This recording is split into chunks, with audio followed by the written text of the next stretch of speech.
So imagine it's 1 AM and you get a sudden urge to shiny hunt for the Froakie line. Days pass as you hatch over 500 children until you finally get the 3 odd ones out of the bunch. And now you're left with the rest of the family.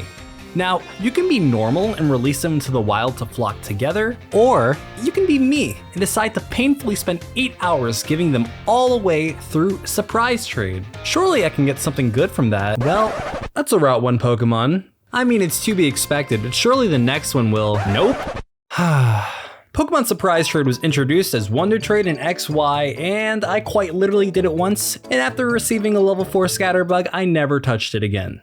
I just never really saw any value in its RNG, so I haven't touched it for 10 years now? XY was 10 years ago? Damn, I'm getting old.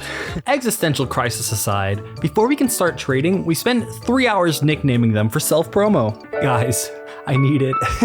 But you get bored pretty quickly after typing the same name over and over again, so I just started naming them whatever came to my mind.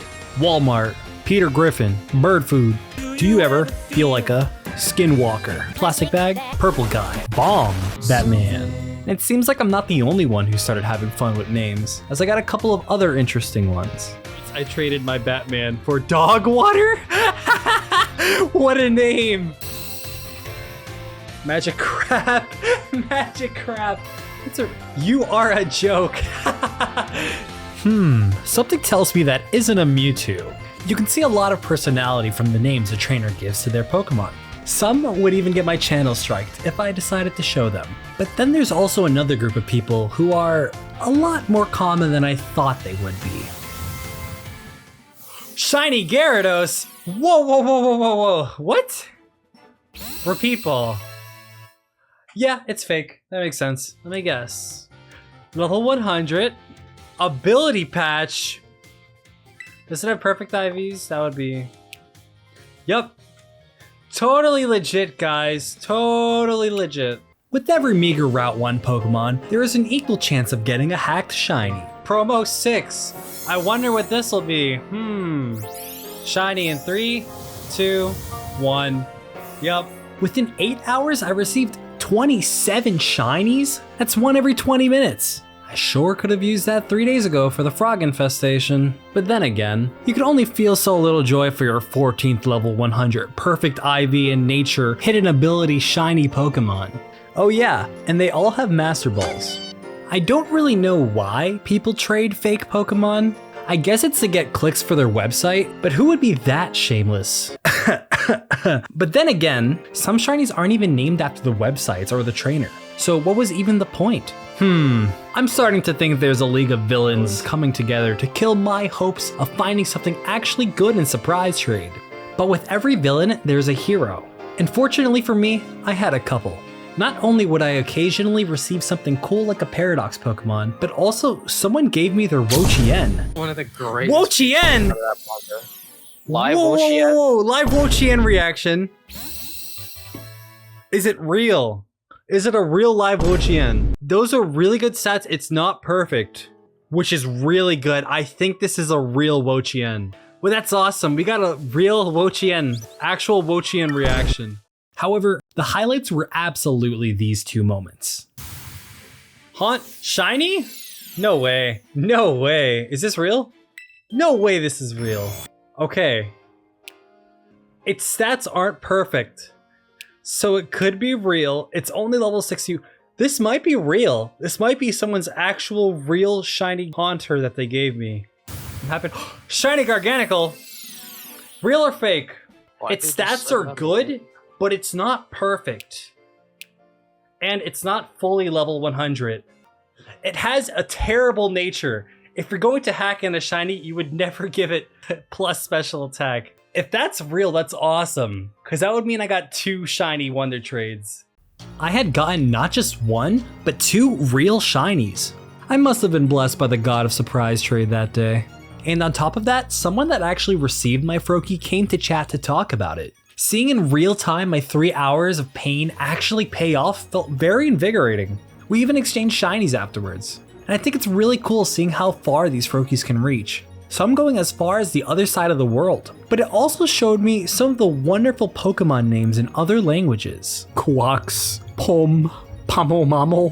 One thing Candy Eevee did in her video, go check it out if you haven't by the way, was that she actually calculated the statistics for her globally traded Pokemon, and I thought that was really cool. So I decided to do the same.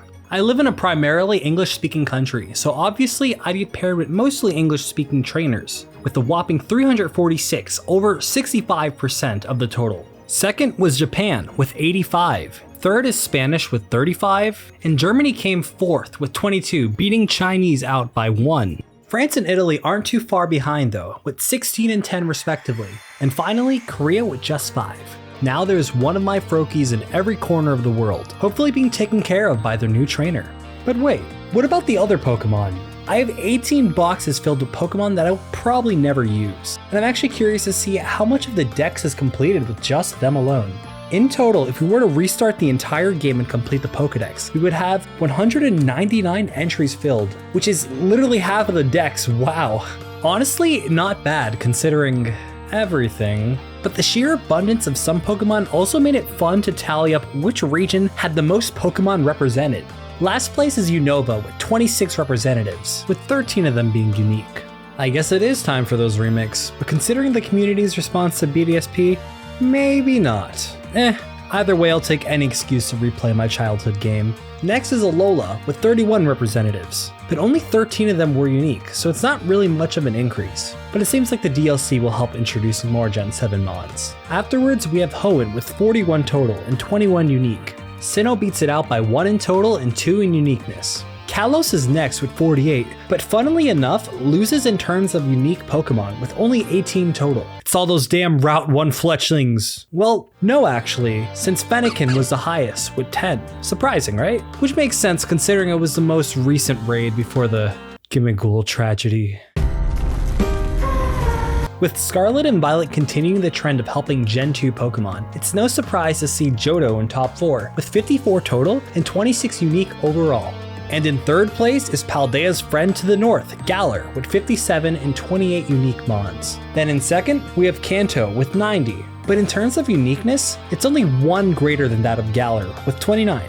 And to no one's surprise, the winner is the region itself, Paldea, with 173 representatives. Quite literally, for every 3 surprise trays, it was inevitable for me to get a Paldean Pokemon. It also wins in uniqueness with 58 total, doubling Kanto, and completing over half of the Paldean Pokedex. But still, during this encounter, I had received an insane 29 Gimmighouls. That's literally 5% of all the total trades. I can only imagine the Wonderlock YouTubers getting their 4th Gimmighoul and just feeling extremely disappointed. That being said, was it worth surprise trading 500 Froakies?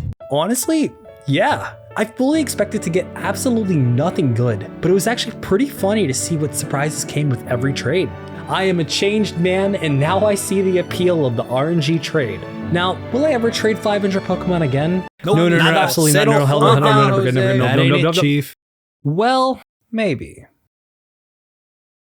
Hi. If you made it this far, thank you for watching. And if you like the content, like and subscribe. I really appreciate it, and I hope you guys have a great day.